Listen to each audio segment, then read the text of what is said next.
大家好，我是娟子。今天咱们用豆角来做馅饼。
加入盐、五香粉、白胡椒粉、蚝油，淋点香油，再次给食材翻拌均匀，香喷喷的馅料就调好了。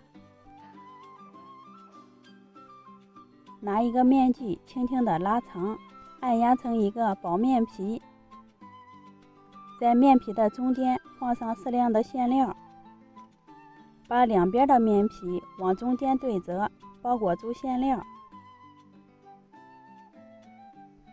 从一头给它卷起来，收口的小尾巴压在底部，生胚就完成啦。预热好的电饼铛刷一层薄油，放入做好的生胚，上下盘加热，用中火先烙上3分钟，底部金黄以后给生胚换个面，再接着烙上3分钟。因为这个饼皮比较薄，全程烙制用了6分钟的时间，两面金黄就可以出锅了。这样做的豆角馅饼皮薄馅大，吃起来清脆可口，一点也不油腻，正适合炎热的夏天。家里有豆角，不妨试试这种做法。